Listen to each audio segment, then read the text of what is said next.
Generally people get hurt because of two things. पहला तो है जब भी अपनी दुर्गति होती है, जब भी अपने आपको फॉल होते देखते हैं, डाउनफॉल होते देखते हैं।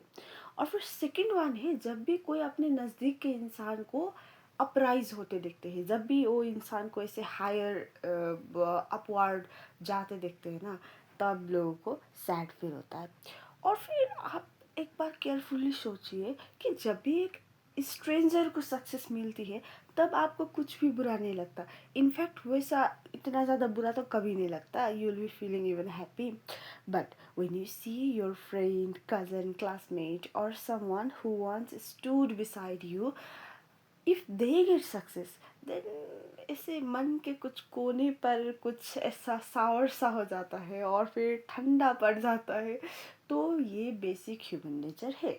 इसको ऐसा नहीं बोलना चाहिए कि मैं कुछ ऐसा इगोइस्टिक हूँ या मुझ में कोई खराबी है, ऐसा कुछ भी नहीं है। And you know why this kind of pain happens, क्योंकि ना ह्यूमन बीइंग का ये नेचर होता है कि उन्हें कंपेयर करना होता है, लेकिन वो अपने आप को कंपेयर ऐसे सेलिब्रिटी से नहीं करता। हाँ, आजकल कितने लोग करते भी हैं, लेकिन ऐसे ज़्यादातर ना लोग कभी भी सेलिब्रिटी से अपने आप को कंपेयर नहीं करते। वो अपने कज़न से करते हैं, रिलेटिव से करते हैं, अपने नज़दीक के रिश्तेदारों से अपने आप को कंपेयर करते हैं। और फिर जब भी अपने लाइफ को स्लोअर होते हुए देखते हैं और फिर दूसरों के लाइफ में कुछ अपग्रेडेड होते हुए देखते हैं ना, तो obviously they'll be feeling bad, they'll be feeling sad, and they'll feel like मेरा लाइफ स्टक तो नहीं हुआ है।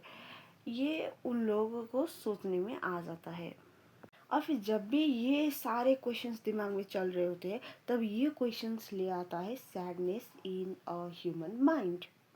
और फिर आज हम जानने वाले हैं कि ये इंसान लोग इतना दुखी क्यों होते हैं, जबकि बाहर तो इतना अच्छा स्माइल बिखरते हुए चलते हैं, लेकिन अंदर से इतना ज़्यादा दुखी क्यों। पहला तो है comparison and jealousy. Obviously if you start to compare तब जेलस तो होगी ही, क्योंकि कभी कभी आप अपर हैंड पर अपने आप को पाओगे तो कभी कभार अपने आप को लोअर हैंड पर पाओगे। जब भी देखो सारे लोग को जीत तो नहीं सकते ना, तब जब भी हार जाओगे तब तो आपको जेलस फील होगा ही। और फिर feeling left behind, like one way you feel left behind, and जब भी आप दूसरे लोगों को प्रगति करते हुए देखते हो तब obviously you will be feeling like oh God, why not me, and why always me, I mean why not me to progress, and why always me to get the sadness. So you know this kind of questions which ultimately make you sad. And social media pressure, जब भी आप लोग social media को open करते हो तब आप different लोगों को खुश होते हुए दिखते हो, और फिर आप जब अपने आप को ऐसे देखते हो ना तो आपको लगता है कि सारे खुश तो यही लोग हैं, मैं तो दुखी ही बैठी हूँ या बैठा हूँ, तो आपको ऐसा ही लगता है। और फिर ब्रोकन एक्सपेक्टेशंस, आप जब भी कुछ एक्सपेक्ट कर रहे होते हो और फिर उस टाइम पर उस फ्रेम पर अगर आपको सारी चीज़ ना मिले तो obviously whenever you look behind then you feel sad, like मैंने क्या कुछ प्लान किया था और फिर क्या ही हो रहा है। मैं सोच रहा था कि घर लूँगा, गाड़ी लूँगा, और फिर मैं क्या कर रहा हूँ कि मैं शैम्पू के बोतल पर पानी डालकर चला रहा हूँ। तो obviously this will make you feel sad. ज़्यादातर कारण होती है लोनलीनेस और फिर ओवर थिंकिंग। जब भी लोग लोनली होते हैं तब लोगों के दिमाग में बहुत ज़्यादा ओवर थिंकिंग हो जाती है, और फिर उस ओवर थिंकिंग को ऐसे स्पेल करने के लिए भी कोई भी नहीं होता, तो उस वक्त इंसान सैड हो जाता है। हाँ, अगर आप स्पेल भी कर दोगे तब भी वो दूसरा इंसान आपको धोखा ही देगा, तो फिर आपको डबल सैड होगा, लेकिन फिर भी उस वक्त के लिए आप सैड महसूस करोगे। अब देखिए, लॉस ऑफ पर्पस, जब भी आपकी ज़िंदगी का पर्पस गुम जाता है ना तब आपको ऐसा लगता है कि करूँ तो करूँ क्या यार, अब दूसरे लोग तो अपना अपना काम कर रहे हैं, मैं क्या ही करूँ। तब उस वक्त वो जो एम्प्टी स्पेस होती है अपने लाइफ में, वो ज़रूर सैडनेस को आमंत्रण करती है। और फिर जो सैडनेस होती है ना, वो इसलिए नहीं आती कभी कभार कि लाइक आपकी लाइफ बहुत ज़्यादा टेरिबल है, हॉरिबल है, ऐसा कुछ नहीं है। कभी कभार जब भी आपके एक्सपेक्टेशन मीट नहीं होते ना, आप कुछ एक्सपेक्ट कर रहे होते हो और फिर कुछ अलग हो जाता है और फिर वो आपको पसंद नहीं आती, तब भी आप सैड हो जाते हो। कभी कभार तो अच्छा ही होता है फिर भी आप सैड हो जाते हो क्योंकि आपको कुछ और करना था। लाइक अगर आपको डीजे बनना था और फिर आपके फैमिली प्रेशर कर गए और फिर आप डॉक्टर बन गए, तो आपको सैड फील हो सकती है, क्योंकि उधर जाने के बाद आपको लग सकता है अरे यार मैं डीजे ही ठीक थी, अगर मैं डीजे बनती तभी मुझे अच्छा लगता था। How to escape from sadness. देखिए, एक बात बताती हूँ, आप अपने लाइफ को हेट करके ना आप कभी भी सैडनेस को दूर नहीं कर सकते। जब भी आप अपने आप को किसी दूसरों से कंपेयर करोगे तब ऑब्वियसली आप अपने आप को कभी कभार नीचे भी पाओगे, कभी कभार ऊपर भी पाओगे, लेकिन वो टेम्पररी खुशी होती है, ऐसे वो ऐसे सुखी नहीं होती। तो आपको तो खुशी नहीं होना है, आपको सुखी रहना है ना, लॉन्ग टर्म के लिए आपको पीसफुल स्टेट में रहना है। दैट मीन्स आपको सैडनेस स्टेट में नहीं रहना है। तो पहली तो बात है, आप अपने दुख को झेलना सीखिए, क्योंकि ये दुख भी जाएगा। ये लाइन था ना, मैंने ये लाइन तारक मेहता से सुनी थी।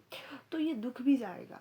और फिर एक बार जब भी आप स्टार्ट कर देते हो कि अपने दुख पर आप बस बैठो और फिर उस दुख को एनालाइज करो कि ये हुआ क्या है, ये क्यों हुआ है, और फिर इसका सोर्स क्या है, मैं इस सोर्स को कन्वर्ट कैसे कर सकती हूँ, तब सारी चीज़ ठीक हो जाएंगे एक पार्ट पर। और दूसरे पार्ट पर जब भी आप लोग दूसरों से कंपेयर करना छोड़ दोगे, आप जब भी अपने नज़दीक के इंसान के सक्सेस पर आप भी खुश हो जाओगे, तब तब जाकर आपको डिप्रेशन नहीं होगी, एंजाइटी नहीं होगी, आपको सैडनेस फील नहीं होगी। दोस्तों मुझे तो लगता है कि जब भी मैं अपने सराउंडिंग पर देखती हूँ ना, तब मुझे लगता है डिप्रेशन का बस दो ही कारण है। एक तो होती है अपनी दुर्गति, और फिर दूसरी होती है अपने अपने लोगों की उन्नति। तो इस कारण से हमें अपने आप को ऐसे ज़्यादा ओवर थिंकिंग करने से बचाना होगा। किसी और की सक्सेस देखकर आपको जेलस नहीं होना है, क्योंकि किसी का भाग्य में 20 बरस में सक्सेस लिखा है, तो किसी का भाग्य में 50 ईयर्स में भी सक्सेस लिखा है। जब भी वो इंसान 50 ईयर्स में सक्सेस होता है ना, तो लोग देखते रह जाते हैं। वो 20 वर्ष वाले इंसान जिंदा भी नहीं हुआ होगा उस वक्त तक, लेकिन हाँ 50 ईयर्स वाले सक्सेस है। तो अपने अपने भाग्य की चीज़ है, और फिर आपको कितना लर्न करना है आपके लाइफ से। कभी कभार ऐसा भी होता है कि आपको बहुत ज़्यादा लर्न करना है इस ज़िंदगी से। और फिर एक बात याद रखिए दोस्तों, जब भी आप लोग सुख के माहौल में होते हो ना, तो सुख के माहौल में कभी भी आप कुछ भी लर्न नहीं कर सकते उतने आसानी से। लेकिन जब भी आप दुख के माहौल में होते हो, तब आप बहुत आसानी से बहुत ज़्यादा कुछ लर्न कर देते हो। तो in order to learn a lot of things, like in order to learn about the trust, jealousy, relationship and many more things, you get a lot of sadness. In order to learn about कि जब भी पैसा नहीं होता या जब भी कुछ important चीज़ नहीं होता तो कैसा होता है, तब भी आपको बहुत ज़्यादा सैडनेस होती है। तो इसलिए जब लाइफ आपको कुछ लर्न कराना चाह रहा हो, तब आप बस लर्न कीजिए, उसको देखिए, उसको जाने दीजिए, उसको अपने दिमाग पर मत रखिए। और फिर इतना आप कर सकते हो कि आप इतना सोच सकते हो कि ये दुख क्यों आया, मैंने क्या गलत किया था कि ये दुख आया, और फिर उस गलत को कभी भी आप रिपीट मत कीजिए। और फिर मैं चाहती हूँ कि आपके जीवन में सुख ही सुख आए, और अगर दुख भी आए तो कुछ अच्छा सिखा कर ही चले जाए, और फिर आपके जीवन बहुत बहुत बहुत अच्छा हो।